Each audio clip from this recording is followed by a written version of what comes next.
3,000 কোটি টাকা রাস্তা হচ্ছে, তারকেশ্বর বিষ্ণুপুর রেল লাইন আমি করে দিয়ে গিয়েছিলাম। মনে রাখবেন, জয়রামবাটি এলাকার ঢেলে উন্নয়ন হচ্ছে। 4,85,000 বাড়িতে পানীয় জল পৌঁছে দেওয়া হয়েছে, বাদবাকিটাও আর 1-1.5 বছরের মধ্যে পৌঁছে যাবে। প্রফুল্লচন্দ্র সেনকে আরামবাগের গান্ধী বলা হতো, তার নামেও মেডিকেল কলেজ করা হয়েছে। বাস স্ট্যান্ড থেকে শুরু করে, মেডিকেল কলেজ থেকে শুরু করে, কলেজ থেকে শুরু করে, স্টেডিয়াম থেকে শুরু করে, রাস্তা থেকে শুরু করে, জেটি থেকে শুরু করে, ITI থেকে শুরু করে, পলিটেকনিক থেকে শুরু করে, কিষাণ মান্ডি থেকে শুরু করে, পথসাথী থেকে কিচ্ছু বাকি নেই, সবটাই করা হয়েছে। কিন্তু এবার যেটা করণীয় সেটা হচ্ছে বিজেপিকে ভোট যুদ্ধে হারানো। আমি প্রথমে একটু বলে নিই আরামবাগ কি ছিল, অল্প করে। আরামবাগে আমরা প্রোগ্রাম করতে এসেছিলাম অনেকবার। আমার একবার মনে আছে, আমি জয়রামবাটি কামারপুকুর পাশে বাঁকুড়ার একটা গ্রাম ছিল গোপীনাথপুর শিহর, দিনের বেলায় মিটিং করে গিয়েছিলাম। প্রায় 10,000 লোক সেখানে বসেছিল। রাতের বেলায়, আমি তখন রেল মিনিস্টার ছিলাম, রাতের বেলায় খবর পেলাম গোপীনাথপুর শিহর বিজেপি দখল করে নিয়েছে। সেই রাতে আমি মিদনাপুরের শিরোমণি হোটেলে ছিলাম, ছোট্ট একটা ট্যুরিজম হোটেল। আমরা রাতে রওনা দিলাম। রওনা দিয়ে যখন এসে পৌঁছালাম, দেখলাম মানুষ, তৃণমূল কংগ্রেস কর্মীরা আতঙ্কে গঙ্গা পুকুরের জলের মধ্যে গলা পর্যন্ত ভেজানো অবস্থায় দাঁড়িয়ে আছে। কোথাও আগুন জ্বলছে, মদ মাংস রান্না হচ্ছে, সিপিএম আনন্দ করে খাচ্ছে, আর আমাদের ছেলে মেয়েরা পুকুরের মধ্যে কাদায় ডুবে বসে আছে।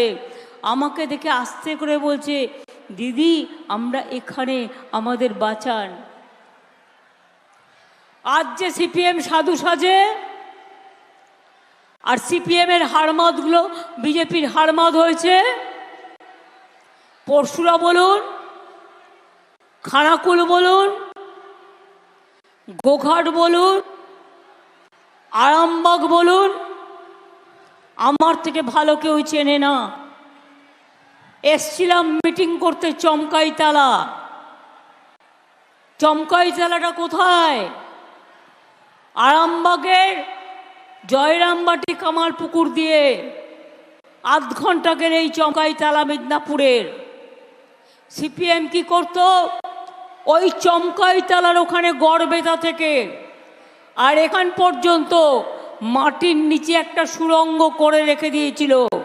মানুষ খুন করত, আর সেই সুড়ঙ্গ দিয়ে জল দিয়ে মানুষকে ভাসিয়ে দিত, তার কোনো জীবন পাওয়া যেত না খুঁজে। চমকাইতলা মিটিং করতে এলাম। অজিত পাজাও সেদিন আমার সাথে ছিলেন। অজিত পাজাও মন্ত্রী ছিলেন, আমিও মন্ত্রী ছিলাম। আমার কাছে হঠাৎ খবর এলো ডেকোরেটর আসছে না। সিপিএম কে মাইক লাগাবে, মাইক ম্যানকে বলে দিয়েছে মাইক হবে না, ডেকোরেটর আসছে না।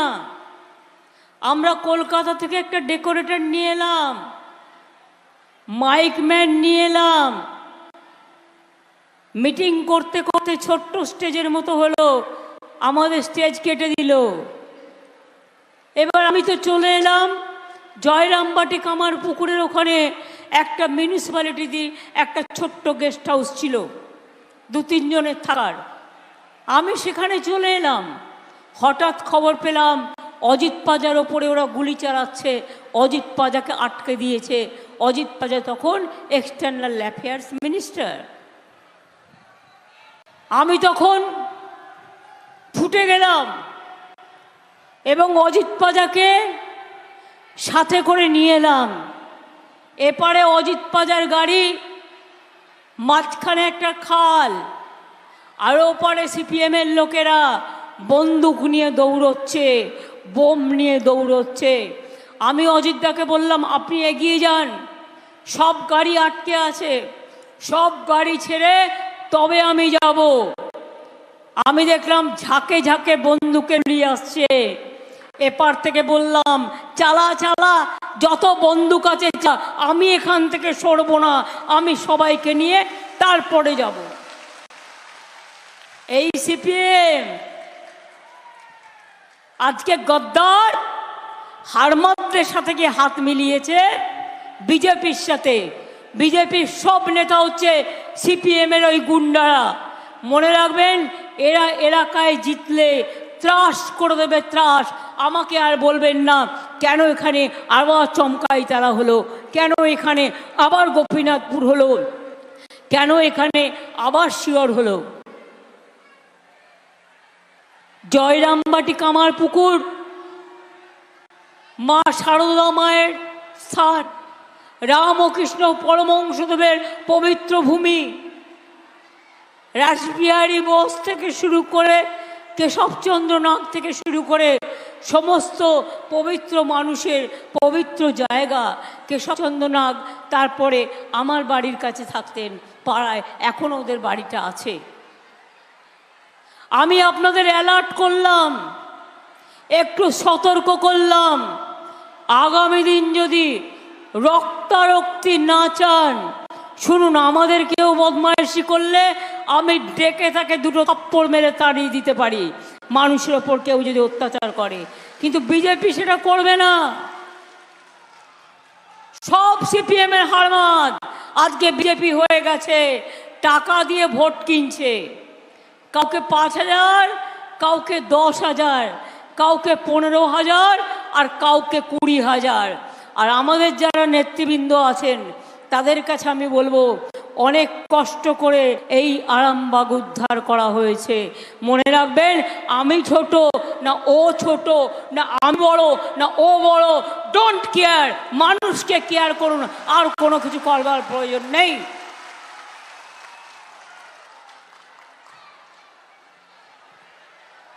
পরশুরায় বিজেপির একটা গুন্ডা আছে,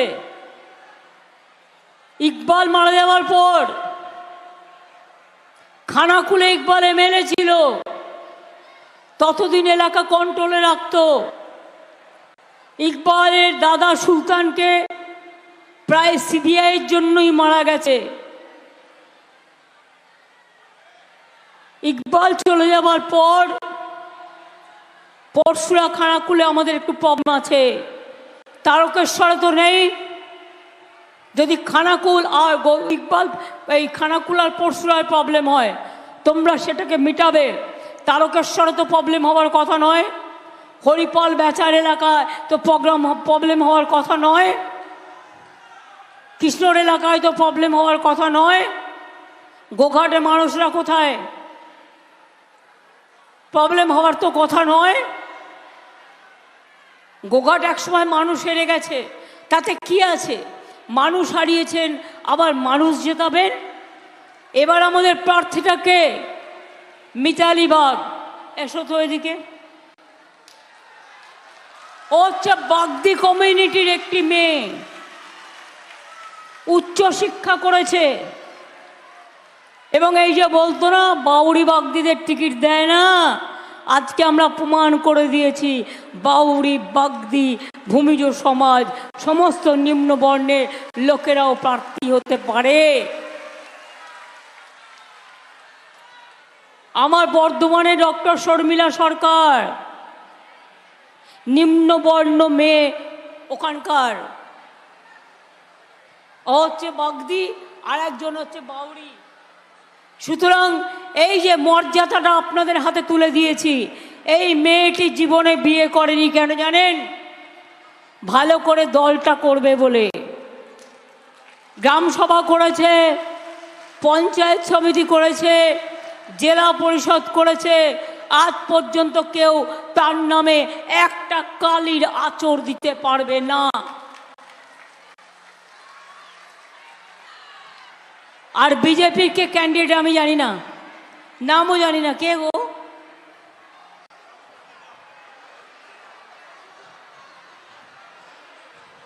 আমি জানি না। এখানে বিজেপির যিনি হারমাদ, বিজেপির হারমাদরা আমি শুনলাম মিতালি বাগের গাড়িও ভাঙচুর করেছে, তার ড্রাইভারকেও মেরেছে। ওদের তো এটাই কাজ। আমি তাই তো বলছিলাম, শান্তি চান না রক্তারক্তি চান, কোনটা চান? মনে আছে সেই সব দিনের কথা? বাঁকুড়ার মানুষ বেরোতে পারতো না, পুরুলিয়ার মানুষ বেরোতে পারতো না, আরামবাগের মানুষ বেরোতে পারতো না, চমকাইতলার মানুষ বেরোতে পারতো না। আপনাদের গড়বেতা দিয়ে যে রাস্তাটা আছে আপনারা জানেন, আমি শুনলাম একটি পরিবারে দুটি ছেলেকে খুন করা হয়েছে।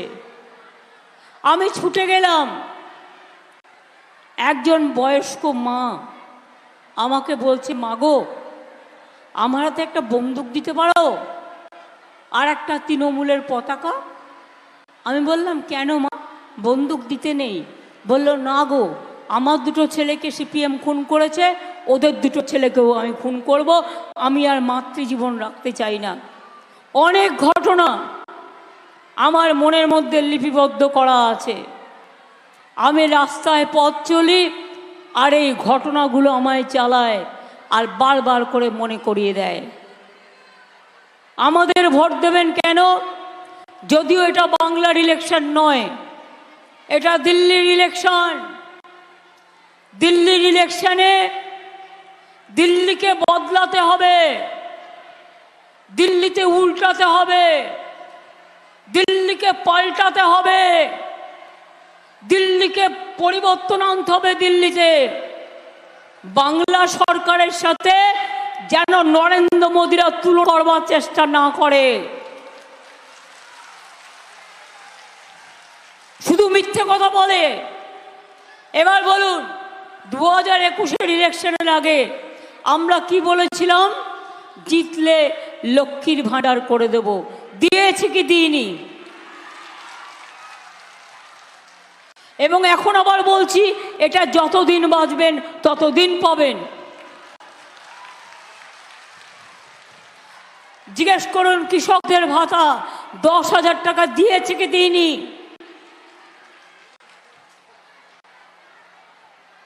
কন্যাশ্রী দিই কি না? শিক্ষাশ্রী দিই কি দিই না? 100 দিনের কাজে কাজ করালো মোদিবাবু। রোজ বড় বড় বিজ্ঞাপন, প্রচার ছাড়া কিছু নেই। ওনাকে আমি নাম দিয়েছি প্রচার মন্ত্রী। ঘুম থেকে উঠলেই ওনার ছবি, দুপুরে উঠলেও ওনার ছবি, রাতে ঘুমোতে গেলেও ওনার ছবি। আর সবাইকে বলছে মাছ খাবে না, মাংস খাবে না, ডিম খাবে না, শুধু বার্লি খাবে। জিজ্ঞেস করুন কমরেড, আমরা তো অনেক কাজ করেছি। মেয়েদের বিয়ে না হলেও 25,000 টাকা দিই রূপসী বাংলায়। আপনারা আমায় বলুন, যে আদিবাসী ভাই বোনেরা এসছেন, তপশিলি বন্ধু আছে আমাদের, জয় জহর আছে আমাদের, বিনা পয়সায় সাইকেল দেওয়া হয়, স্মার্টফোন দেওয়া হয়, সবটাই করে দেওয়া হয়। কিন্তু মোদিবাবু, এটা আপনার ভোট, লোকে আপনাকে কেন ভোট দেবে? 10 বছর ধরে আপনি কি বললেন? আমি জিতলে সবার বাড়িতে 15 লক্ষ টাকা করে পৌঁছে দেবো। পেয়েছেন সে টাকা? 1 লক্ষ পেয়েছেন? 2 লক্ষ পেয়েছেন? 5 লক্ষ পেয়েছেন? এমনকি 50,000 টাকা পেয়েছেন? তাহলে প্রতিবার ভোট আসবে আর মিথ্যে কথা। গ্যাসের দাম কত? দিচ্ছি বিনা পয়সায় চাল, 1000 টাকার গ্যাসে ফুটছে বিনা পয়সার চাল। বাহবা নন্দলাল, বাহবা প্রধানমন্ত্রী নন্দলাল।